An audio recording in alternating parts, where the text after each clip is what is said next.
Hello guys, current affairs funda में आप सभी का स्वागत है। मैं हूं आपके साथ अभिषेक शर्मा और आज के इस वीडियो सेशन में हम 17 जुलाई तक के सभी इंपॉर्टेंट करंट अफेयर्स कवर करने वाले हैं। हमेशा की तरह आप इस वीडियो को अंत तक जरूर देखिएगा, आज भी आपको काफ़ी कुछ जानने के लिए मिलेगा। साथ ही गाइस, इस सेशन को शुरू करने से पहले आप सभी को बताना चाहूँगा, यदि आप हमारे daily current affairs PDF, weekly PDF, monthly PDF और हर महीने के banking and economic awareness PDF चाहते हैं तो करंट अफेयर्स फंडा का 1 ईयर मेंबरशिप प्लान आप ज्वाइन कर सकते हैं, जिसका लिंक आपको वीडियो के डिस्क्रिप्शन में या फिर फर्स्ट कमेंट में मिल जाएगा। आपको बता दें, इस 1 ईयर मेंबरशिप प्लान के तहत जितना भी हमारा PDF कंटेंट है वो हम आपको 1 साल तक प्रोवाइड कराते हैं, जिसे आप डाउनलोड कर सकते हैं, प्रिंट आउट भी निकलवा सकते हैं। इसके लिए चाहे तो आप करंट अफेयर्स फंडा ऐप को यूज़ कर सकते हैं या फिर अपने लैपटॉप या सिस्टम की मदद से वेब लॉगिन भी कर सकते हैं। कोई भी आपका एग्जाम हो, बैंकिंग, SSC, रेलवे या फिर स्टेट PCS, जहाँ पर भी जनरल अवेयरनेस या करंट अफेयर्स पूछे जाते हैं, सभी एग्जाम्स के लिए हमारे PDF कंटेंट काफ़ी यूज़फुल है। तो कोई भी अगर आपका डाउट है हमारे इस PDF कोर्स संबंधित तो आप कमेंट बॉक्स में अवश्य लिखिएगा। चलिए फिर करते हैं शुरुआत इस वीडियो सेशन की। हमेशा की तरह सबसे पहले आज का क्वेश्चन देख लेते हैं, इसका आंसर आपको भी कमेंट बॉक्स में करना है। The Defence Acquisition Council has approved the procurement of 26 of which of the following aircraft from France. रक्षा अधिकरण परिषद ने फ्रांस से निम्नलिखित में से कौन से 26 विमानों की खरीद को मंजूरी दे दी है। ऑप्शंस देख लेते हैं। Saab's JAS 39 Gripen, Dassault Aviation's Rafale M, Boeing's 18EF Super Hornet या फिर लॉकहीड मार्टिन्स F-22 रैप्टर। कराया हुआ क्वेश्चन है, महत्वपूर्ण है, जल्दी से आंसर कर दीजिए। देखिए, इस तरह के कन्फ्यूजिंग ऑप्शंस भी देखने के लिए मिल जाते हैं, तो आपको मालूम होना चाहिए कि क्या सही आंसर है, क्योंकि कराया हुआ क्वेश्चन है ये। जल्दी से आंसर करिए, फिर आगे बढ़ते हैं।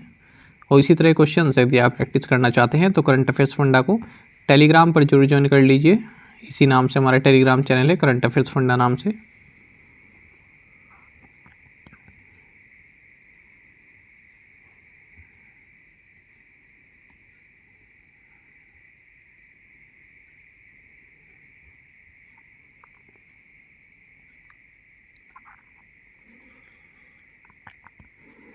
Who won the men's final at Wimbledon 2023 by defeating Novak Djokovic? Novak जोकोविच को हराकर 2023 विंबलडन पुरुष फाइनल किसने जीता? ऑप्शंस आपके सामने हैं। सही आंसर ऑप्शन सी है, कार्लोस अल्कराज। देखिए, स्पेन के प्लेयर हैं कार्लोस अल्कराज। इन्होंने 23 time grand slam champion Serbia के नोवाक जोकोविच, इनको विंबलडन 2023 मेंस फाइनल में हरा दिया है और अपना पहला विंबलडन टाइटल जीता है। साथ ही ओवरऑल ये इनका दूसरा ग्रैंड स्लैम टाइटल है। 2022 का US ओपन इनका पहला ग्रैंड स्लैम टाइटल था। इसी जीत के साथ 20 साल के कार्लोस अल्कराज जो है वर्ल्ड नंबर 1 बने रहेंगे। आपको बता दें, ये तीसरे स्पेन के प्लेयर हैं मैनुअल सैंडना और राफेल नडाल के बाद जिन्होंने विंबलडन खिताब जीता है। इसी के साथ ये 2.35 मिलियन पाउंड की मनी प्राइस भी जीतते हैं। लगभग 25 करोड़ से ज़्यादा तक का प्राइस मनी इनको दिया गया है विंबलडन 2023 के विजेता के रूप में। आपको जानना चाहिए इस इवेंट के बारे में। 2023 विंबलडन ये all England lawn tennis club Wimbledon London United kingdom में हुआ है। पूछा जाए विंबलडन कहाँ पर है तो यूनाइटेड किंगडम में। ये टूर्नामेंट ग्रास कोर्ट्स पर खेला जाता है और अगर हम टोटल प्राइज़ मनी की बात करें इस इवेंट की तो ये लगभग 4 करोड़ 47 लाख पाउंड इसकी कीमत रही है। टोटल प्राइस मनी जो रही है, यानी कि 57.29 मिलियन US डॉलर। और विनर्स देख लेते हैं कौन कौन जीता है। विमेन सिंगल्स, ये भी एक महत्वपूर्ण है आपके लिए जानना। तो चेक रिपब्लिक की मार्केटा वोंड्रुसोवा इन्होंने जीता है। इन्होंने तुनिशिया की ऑन्स चेबियर को हराया है। बाकी मेंस डबल्स टाइटल आप देख सकते हैं और मिक्स डबल्स टाइटल देख सकते हैं। वीमेंस डबल्स टाइटल मैं आपको करा दूंगा, क्योंकि जब तक मैं करंट अफेयर बना रहा था तब तक वो मैच चल रहा था, इसलिए मैं उसका रिजल्ट नहीं बता पाया। अच्छा, जितने भी 4 तरह के ग्रैंड स्लैम टाइटल होते हैं पूरे साल में, इनमें आपको मालूम होना चाहिए कि मेन सिंगल्स और वीमेन सिंगल्स टाइटल किसने जीता है और किसको हराकर जीता है। ये फैक्ट आप याद रखेंगे, एग्जाम में यहाँ से क्वेश्चन बनता ही है और ये विंबलडन के पूछे जाने के हाई चांसेस हैं। Where was the recent meeting of the North Atlantic Treaty Organization NATO held? Uttar Atlantic संधि संगठन की बैठक हाल ही में कहाँ आयोजित की गई? ऑप्शंस आपके सामने हैं। सही आंसर ऑप्शन डी है, विल्नियस लिथुआनिया। देखिए लिथुआनिया की कैपिटल है विल्नियस। यहाँ से 11 से 12 जुलाई 2023 के बीच में 2 दिन नॉर्थ अटलांटिक ट्रीटी ऑर्गेनाइजेशन यानी कि नाटो की समिट हुई है और जो भी वर्ल्ड लीडर्स हैं उन्होंने यहाँ पर मुलाकात की। मेन मुद्दा वही रहा कि यूक्रेन का फ्यूचर क्या होना चाहिए नाटो के साथ, और स्वीडन जो नाटो ज्वाइन करना चाहता है उसके बीच में जो बाधा था, तुर्की ये अपना जो है ये अपना वीटो लगा दे रहा था, ये नहीं चाह रहा था कि स्वीडन को इसमें इंक्लूड किया जाए। तो अब तुर्की ने भी अपना ऑब्जेक्शन हटा दिया है और जल्द ही स्वीडन नाटो को ज्वाइन कर लेगा। आपको बता दें स्वीडन और फिनलैंड ये दोनों ही देश रशिया के साथ 1340 किलोमीटर की बॉर्डर शेयर करते हैं। अब तक ये न्यूट्रल रहते थे कि हम ना रशिया की साइड है ना नाटो की साइड हैं, और लेकिन जब से रशिया ने इन्वेट किया है यूक्रेन को तब से इन दोनों ने भी नाटो के लिए अप्लाई किया। और फिनलैंड ने तो 4 अप्रैल 2023 को नाटो को ज्वाइन भी कर लिया, 31st मेंबर ये बन गया। नाटो के बारे में अगर हम शॉर्ट में जाने, कई बार पहले ही बता चुका हूँ, इंटर गवर्नमेंटल मिलिट्री अलायंस है। 31 मेंबर स्टेट्स हैं, 29 यूरोप के और 2 हैं नॉर्थ अमेरिकन। इसका हेडक्वार्टर्स ब्रसेल्स बेल्जियम में है और नाटो के जो मिलिट्री हेडक्वार्टर्स है ये मॉन्स बेल्जियम में है। स्थापना 4 अप्रैल 1949 को हुई थी। सेक्रेटरी जनरल फिलहाल नॉर्वे के जेंस स्टोल्टेनबर्ग हैं। इस ऑर्गेनाइजेशन का मोटो है a mind unfettered in deliberation. ये मोटो भी महत्वपूर्ण है, याद रखिएगा, अक्सर हम इस चीज़ को छोड़ देते हैं। When is the world day for international justice observed? अंतर्राष्ट्रीय न्याय के लिए विश्व दिवस कब मनाया जाता है? सही आंसर ऑप्शन सी है जुलाई 17। देखिए world day for international justice, जिसे day of international criminal justice भी कहते हैं, ये एक इंटरनेशनल डे है जो कि through out the world celebrate किया जाता है 17 जुलाई को। आपको जानना चाहिए इस दिन जो है 17 जुलाई 1998 को रोम स्टैट्यूट जो है एडॉप्ट किया गया था और इसी के फलस्वरूप इंटरनेशनल क्रिमिनल कोर्ट की स्थापना की गई। Who took oath as supreme court जज along with justice Ujjal Bhuyan? Justice Ujjal Bhuyan के साथ किसने सुप्रीम कोर्ट के न्यायाधीश के रूप में शपथ ली? सही आंसर ऑप्शन ए है SV भट्टी। देखिए justice Ujjal Bhuyan and SV Bhatti यानी कि S वेंकट नारायण भट्टी, ये दोनों ही सुप्रीम कोर्ट के जज बनाए गए हैं। इन्होंने हाल ही में शपथ भी ली है सुप्रीम कोर्ट जज के तौर पर। आपको बता दें जस्टिस भुइयां ये अब तक chief justice of Telangana high court के तौर पर कार्यरत थे, वहीं जस्टिस भट्टी केरल हाई कोर्ट के चीफ जस्टिस के तौर पर कार्यरत थे। इस तरह के क्वेश्चन भी पूछ ले जाते हैं कि जो सुप्रीम कोर्ट के हाल ही में जज बने हैं ये इससे पहले किस हाई कोर्ट के चीफ जस्टिस के तौर पर कार्यरत थे। इसी के साथ अब सुप्रीम कोर्ट में जो नंबर ऑफ जजेस हैं इनकी स्ट्रेंथ 32 हो गई है। Chief justice of India DY Chandrachud ने इन दोनों को अपने ऑफिस की शपथ दिलाई है। Who has been appointed the first director of IIT Zanzibar? IIT Zanzibar निदेशक किसे नियुक्त किया गया है? सही आंसर ऑप्शन डी है प्रीति अगालियम। देखिए जंजीबार कैंपस जो है IIT मद्रास का तंजानिया में, आप सभी जानते हैं पहला ऑफशोर कैंपस है ये IIT का, और अब इसको लीड करेंगी एक विमेन। तो अगर हम ओवरऑल IIT की बात करें, चाहे भारत में हो चाहे बाहर हो, पहली बार IIT को जो है लीड कर रही है एक विमेन, और यहाँ पर इनका नाम है प्रीति अगालियम। तो ये डायरेक्टर इंचार्ज बनाई गई है IIT जंजीबार कैंपस की। आपको जानना चाहिए जंजीबार उन 3 IIT के जो आउटसाइड कैंपस होने वाले उनमें से एक है। इसके अलावा 2 होने वाले हैं अबू धाबी में और एक होने वाला है कुआलालंपुर में। ठीक है, एक अबू धाबी और एक कुआलालंपुर, और एक हो गया ये जंजीबार। तो ये 3 कैंपस है भारत के बाहर जो प्लान किए गए हैं।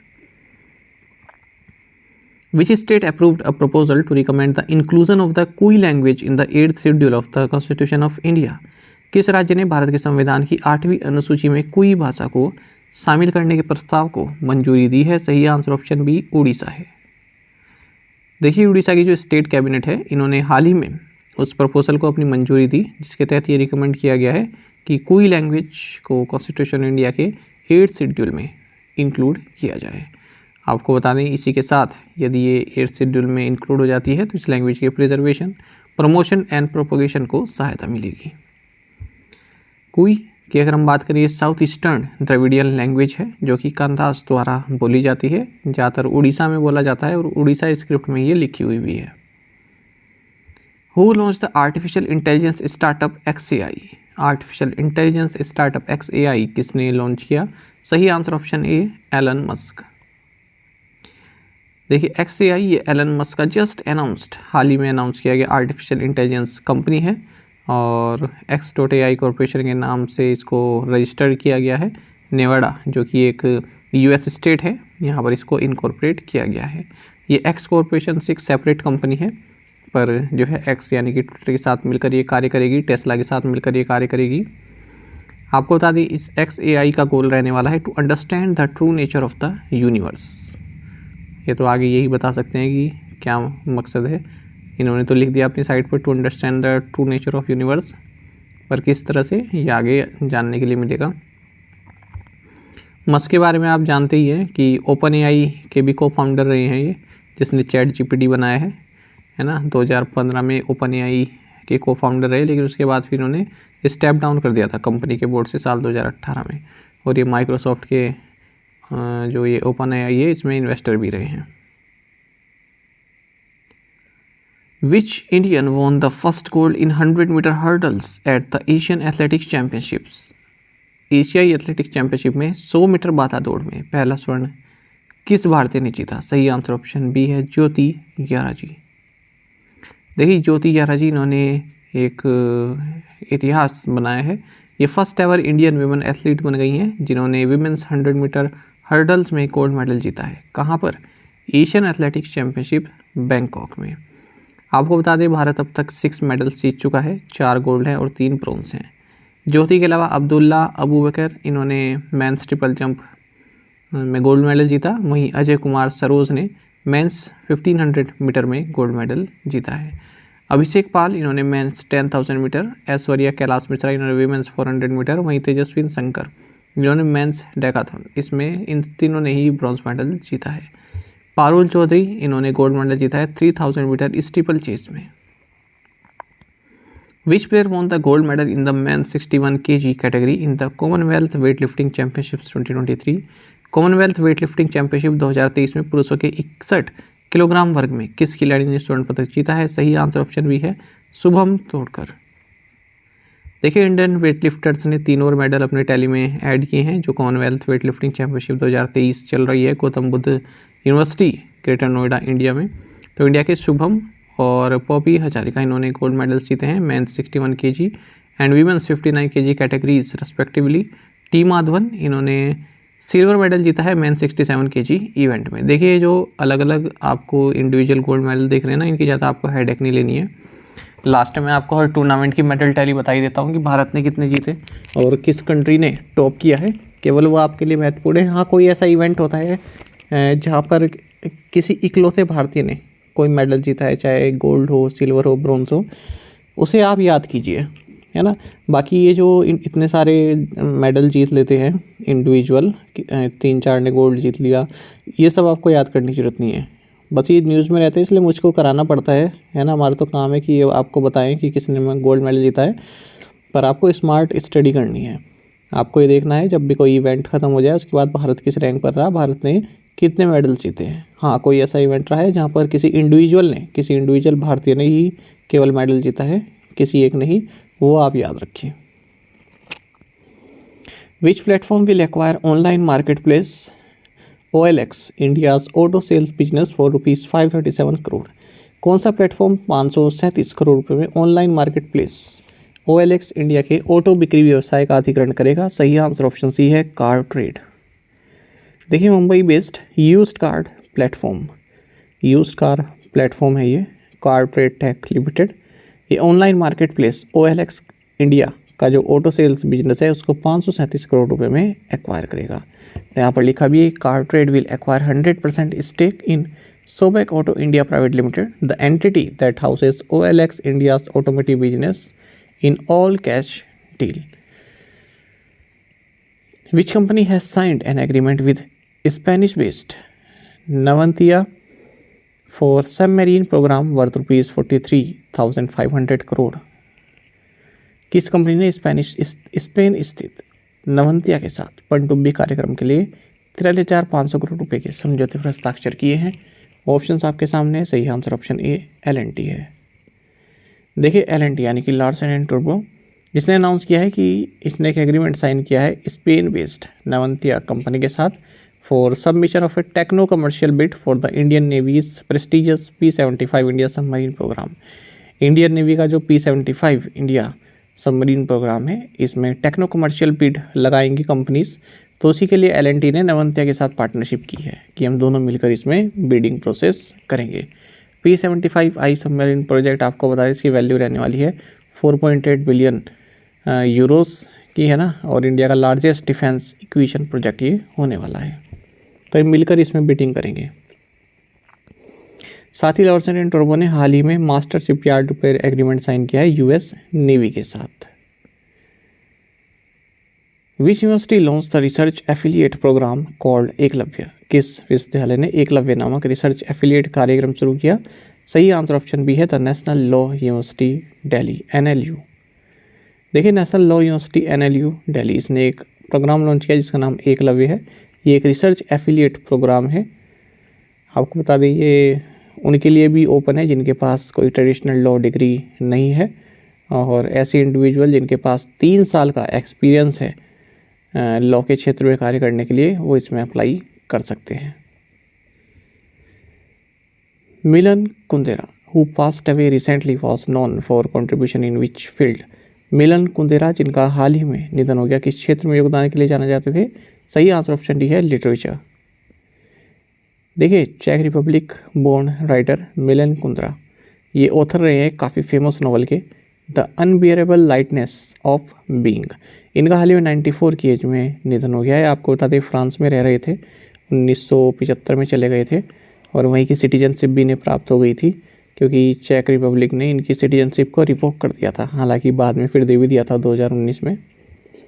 अदर ओबिचुरीज देख लेते हैं। मराठी एक्टर रविंद्र महाजनी, इनका भी हाल ही में निधन हो गया 77 की एज में।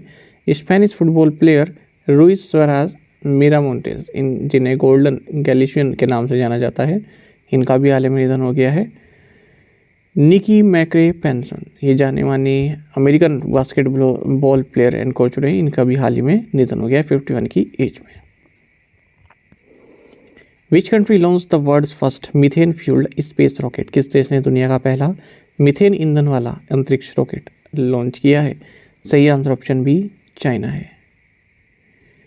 देखिए चाइनीज़ एरोस्पेस कंपनी ने यहाँ पर एक जायंट रॉकेट जो कि मीथेन और लिक्विड ऑक्सीजन से पावर्ड है, इसको लॉन्च किया है। इसका नाम है ZUQ-2 और कंपनी का नाम है लैंड स्पेस। तो ये रॉकेट जिक्वान सैटेलाइट लॉन्च सेंटर जो कि गोबी डिजर्ट में है, यहाँ से लॉन्च किया गया। And the rocket successfully delivered a test payload into the sun synchronous orbit, the first in the world to make such an achievement. तो पहली बार ऐसा उपलब्धि हासिल की गई है। Which fintech unicorn recently launched its first international payment gateway for the Malaysian market. हाल ही में किस फिनटेक यूनिकॉर्न ने मलेशियाई बाजार के लिए अपना पहला अंतर्राष्ट्रीय भुगतान गेटवे लॉन्च किया? सही आंसर ऑप्शन बी रेजरपे है। देखिए फिनटेक यूनिकॉर्न रेजरपे जिसके CEO हर्षिल माथुर हैं, इन्होंने अनाउंस किया है कि हमने अपना पहला international payment gateway Malaysian market के लिए लॉन्च किया है। किसके साथ मिलकर? क्यूरलेक के साथ मिलकर। आपको बता दें पिछले साल फरवरी में रेजरपे ने जो मलेशियन बेस्ड स्टार्टअप है जिसे अब क्यूरलेक बाय रेजरपे के नाम से जानते हैं, इसमें मेजॉरिटी स्टेक एक्वायर कर लिए थे। बाकी आप जानते ही हैं कि रेजरपे का हेडक्वार्टर्स बेंगलुरु में है। In which category did the Jammu and Kashmir rural livelihoods mission receive the Skoch award. Jammu और कश्मीर ग्रामीण आजीविका मिशन को किस श्रेणी में स्कॉच पुरस्कार प्राप्त हुआ है? सही answer option A gold category. Jammu and Kashmir rural livelihoods mission JKRLM, इसको स्कॉच अवार्ड दिया गया है under the theme state of governance India 2047। किस कैटेगरी में? गोल्ड कैटेगरी में। किस लिए? For its outstanding efforts in creating marketing avenues for self help groups. जो सेल्फ हेल्प ग्रुप्स हैं उनके लिए एक मार्केट इन्होंने तैयार किया है, प्रमोट किया है इस चीज़ को, जो भी इनके प्रोडक्ट्स हैं, इसके लिए इन्हें गोल्ड कैटेगरी में अवार्ड दिया गया है। आपको बता दें ये इसके लिए काफ़ी सिग्निफिकेंट है Jammu and Kashmir rural livelihood mission के लिए, क्योंकि जब से यूनियन टेरेटरी बना है तब से पहली बार इसको ये अवार्ड दिया गया। Who has become the 17th Indian to score a century in his debut test match. अपने पहले टेस्ट मैच में शतक बनाने वाले 17वें भारतीय कौन बन गए हैं? सही आंसर ऑप्शन डी है यशस्वी जायसवाल। देखिए यशस्वी जायसवाल की अगर हम बात करें तो ये फर्स्ट एवर इंडियन ओपनर बन गए हैं जिन्होंने टेस्ट सेंचुरी बनाई है अपने पहले ही मैच में, वो भी घर से बाहर। ठीक है, देखिए दो तरह की है ये चीज़ें, एक ही चीज़ को आप दो तरह से समझिए। क्वेश्चन हमारा ये है कि 70th इंडियन बने हैं जिन्होंने अपने डेब्यू पर, टेस्ट मैच के डेब्यू पर 100 बनाई है ना। तो 17th कब बने हैं? चाहे वो भारत में हो चाहे भारत के बाहर हो। लेकिन अगर हम भारत के बाहर बात करें तो ये फर्स्ट ओपनर बने हैं, फर्स्ट इंडियन ओपनर बने हैं जिन्होंने भारत के बाहर जाकर अपने डेब्यू मैच में सेंचुरी बनाई है। पहले ओपनर बने इस तरह के। तो वेस्ट इंडीज़ के खिलाफ खेलते हुए उन्होंने उपलब्धि हासिल की है। और ओवरऑल ये 17th इंडियन बने हैं जिन्होंने अपने टेस्ट डेब्यू में सेंचुरी बनाई है। अब इन 17th इंडियन में किसी पोजीशन में हो सकता है ना, कोई फर्स्ट डाउन आया हो, कोई 7th पोजीशन पर आया हो, 8th पोजीशन पर, कोई 5th पोजीशन पर, उस मामले में 17th इंडियन है ये। अच्छा, इनसे पहले जो 16 प्रीवियस इंडियन बैटर्स रहे हैं जिन्होंने सेंचुरीज बनाई है अपने टेस्ट डेब्यू में, उनमें केवल 2, शिखर धवन 2013 और पृथ्वी शा 2018, इन्होंने शतक बनाए हैं बैटिंग करते, मतलब ओपन करते हुए, ओपनर रहे, पर इन्होंने बनाए भारत में ही। ठीक है, भारत से बाहर किसने बनाया? यशस्वी जायसवाल ने, ओपनिंग करते हुए, इकलौते बल्लेबाज। और केवल ऐसे 5 ही प्लेयर हैं जिन्होंने अपनी डेब्यू 100 बनाई है भारत के बाहर, लेकिन ओपनिंग करते हुए नहीं बनाई है, जिनमें कि वीरेंद्र सहवाग हैं जिन्होंने लेटेस्ट बनाई थी 2001 में। आई होप ये आपको शायद आप समझ गए होंगे। प्रीवियस असाइनमेंट क्वेश्चंस के आंसर देखेंगे। बेस्टिल डे और French national day celebrated on which day? 14th July. Who has been appointed as the next ambassador of India to Lithuania? Devesh Uttam. How much GST will bets and wagers on online gaming attract henceforth? 28%. Leaders of which organization adopted New Delhi Declaration in July 2023? SCO. Regardless of superannuation, the heads of the CBI India have an assured term of how many years? Answer is 2 years. आप में से कई students ने बिल्कुल सही answer किया है। इसी तरह से आप पार्टिसिपेट करते रहिए। आज के असाइनमेंट क्वेश्चंस देखते हैं, और मिस्टर अजय सिंह को भी काफ़ी बधाई, बहुत बहुत कॉन्ग्रेचुलेशंस। ये भी हमारे साथ काफ़ी टाइम से जुड़े हैं और इनका रिजर्व लिस्ट क्लियर हो गया है क्लर्क का, सेंट्रल बैंक ऑफ इंडिया, तो इनको बहुत बहुत बधाई हो। चलिए आज के असाइनमेंट क्वेश्चन देखते हैं। Who is the project director of Chandrayaan 3 mission? When is Chandrayaan 3 expected to land on the moon? Who have been named the ICC Men's and Women's Player of the Month for June? While India successfully launched Chandrayaan 3, in which year was its last attempt at soft landing robotic instruments on the lunar surface, or the launch of the Chandrayaan 2 which had failed? किस साल हमने चंद्रयान 2 किया था जो fail हो गया था, वो आपको बताना है। How many astronauts will India be launching into an orbit 400 km away in ISRO's upcoming Gaganyaan project to demonstrate India's human space flight capability? तो इन 5 क्वेश्चन के आंसर आप कमेंट बॉक्स में अवश्य दीजिएगा। यदि आपको एक क्वेश्चन का आंसर भी आता है तो भी आप हमें अवश्य ही बताइएगा। ज़्यादा से ज़्यादा संख्या पार्टिसिपेट किया कीजिए, तभी मज़ा आता है देखिए इन चीज़ों में। साथ ही करंट अफेयर्स फंडा को आप टेलीग्राम पर भी ज्वाइन कर सकते हैं। यहाँ पर रेगुलर वीडियो अपडेट्स और करंट क्विज़ हम आप सभी डालते रहते हैं। साथ ही डिस्कशन ग्रुप में आप किसी भी क्वेश्चन का सोल्यूशन पा सकते हैं। दोस्तों, यहाँ पर हमारे करंट अफेयर्स की प्लेलिस्ट दी गई है, इसको आप जरूर देखिए, अपने दोस्तों के साथ, फेलो स्टूडेंट के साथ हमारे करंट अफेयर्स को शेयर जरूर करें। आज का ये सेशन आपको कैसा लगा आप कमेंट बॉक्स में अवश्य बताइएगा। Thank you guys.